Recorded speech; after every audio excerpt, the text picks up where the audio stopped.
guys, what's going on? Lion Designer, and today my mom is going to tell me a very terrifying story, and I am going to react while you guys watch. And so, Mom, what's the story here? Okay, so because it's snowing outside today, it just kind of reminded me of this story. This took place. Yes, it is snowing. We're driving in the car, and I thought I'd give y'all feedback of my mother. It's a very tragic story. So in the 1930s, this area was very remote, wide open. The backwater spaces. time. Yeah. The backwater time. Yes, and this little school. It was a beautiful day. It was kind of in between winter. Winter was about over, and summer was about to start.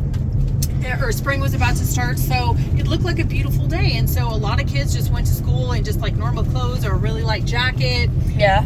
But as the day wore on, so now they're all at school, as the day wore on, a storm very, very quickly started to Now let me just stop you right there. Have y'all ever had a school day where it just gets ruined from a storm? I love those days.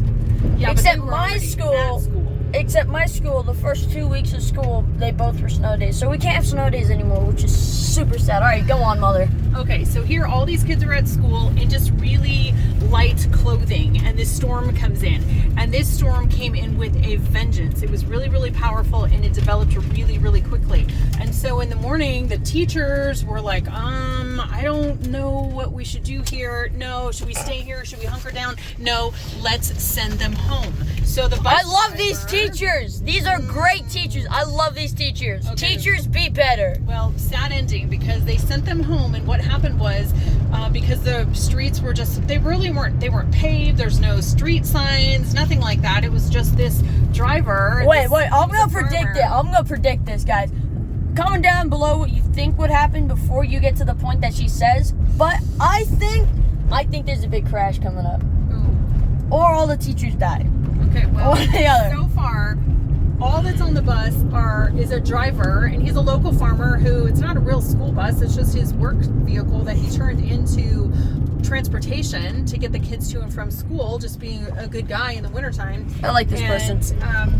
I can't remember how many kids, just like a handful, maybe less than 10, maybe. I don't know that number exactly, but roughly 10, maybe 15 at the most kids on this bus. The oldest is 15, the youngest is like 4. They go out on their way home. The whiteout conditions happened so quickly that the bus driver got disoriented. What? He was disoriented. No, don't tell me all the kids died. Come on, I'm about to tell you a tragic story. Oh, come on. No. So the bus driver is driving around. Hey. Clarifying, I got it half right. I said the teachers were all gonna die, and instead of all the teachers, it was all the kids. Ugh, it's not all the kids, but enough that it's horrific. So they're lost in the snow, right? And the driver's just trying.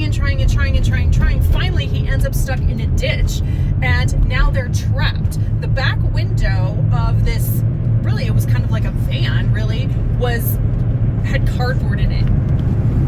So as the snow is getting the worse, car had cardboard attached. The window. This is a weird story. Also, guys, if you like this video, I'm gonna have my mom give a few more stories like this. If you like this, so comment down below and tell me what you think. All right, continue. Okay. So now they're stuck. They don't know where they are. The storm is getting worse. Snow is now blowing in the back of the window. It's not just on the outside, and they're all wearing like spring clothing. So what do you think happens? Hour after hour after hour. You get cold. They don't have food. You get cold. They don't have water. The kids start to complain. Are dropping.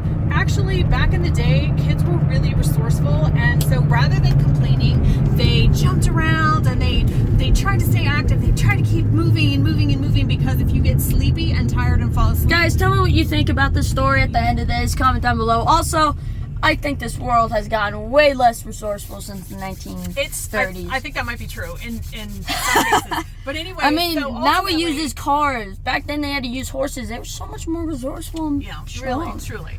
But okay, check this out. So hour by hour is passing. Finally, the driver says these kids are close to dying. They're going to die if they don't get help. So he gets out of his vehicle and leaves to go for help. Well, meanwhile, now that's not a good idea. Y'all could have huddled together and hugged. Believe me, they were huddling. They were trying. Do you want to know how many hours they were stuck in the snow? I don't want to know, because I'm cold right now in this car. Know. I'm already freezing. I'm in shorts right now. You've been in the car for 10 minutes. Yeah, I'm shivering. I don't know if y'all can tell, but I'm actually I'm shivering. So I don't know if y'all can tell, but over 30 hours. That's a day, 24 hours plus more. 24 hours. How a old were day they? and a night and a day back into the night. So they 4 to 15. That's it. They were kids. They were children. And so anyway, they ended up, the bus driver froze to death looking for help, so he sacrificed his life.